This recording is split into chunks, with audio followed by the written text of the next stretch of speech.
Pang sniper mix 150 po sa ikan. So racing na tayo mga bay, paito mga bay yung sa sniper.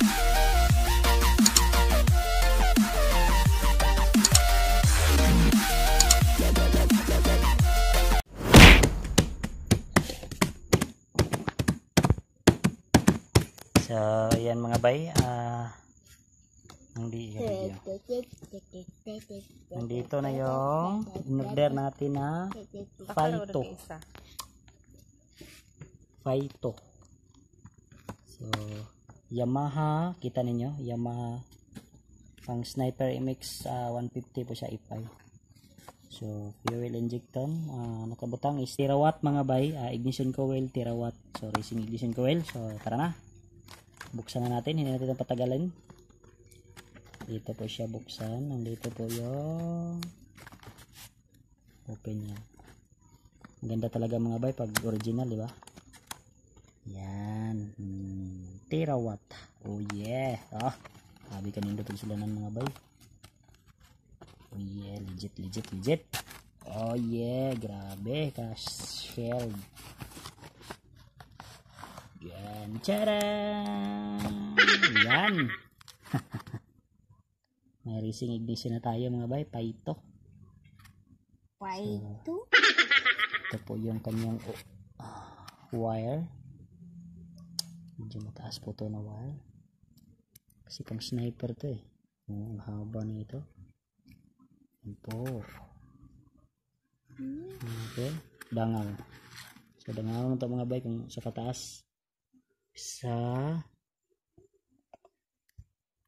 dua kadanga og kapin mga bayo, og kapin tris taas sa mga bay. Yan.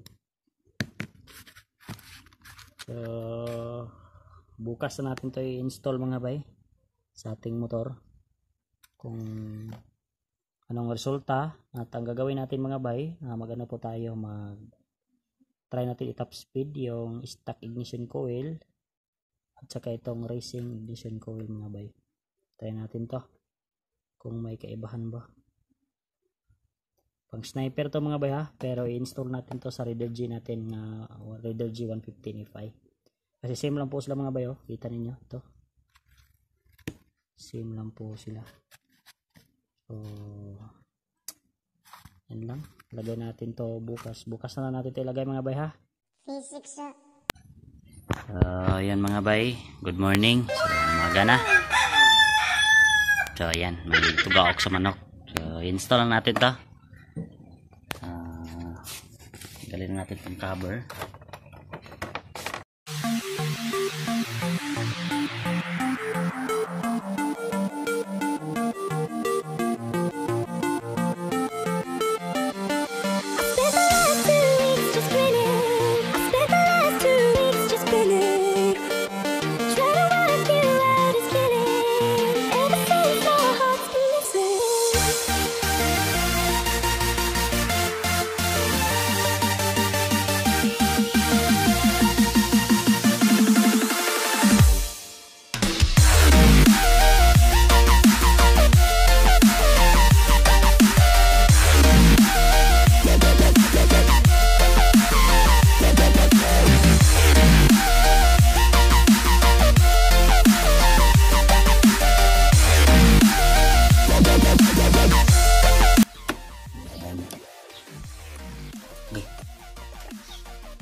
malakas, di ba? Yeah, lakas ang paningin.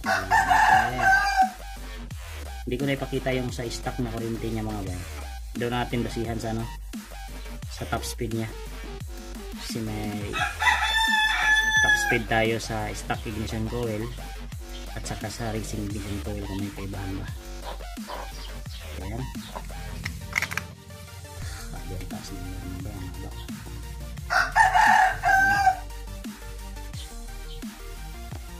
Okay, start natin.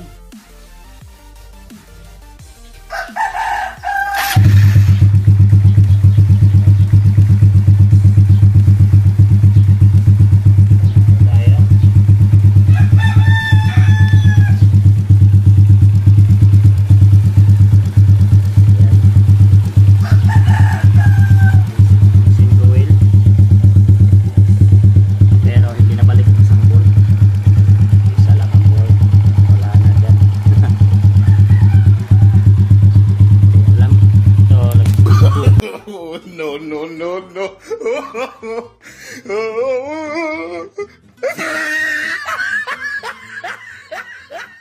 Ay,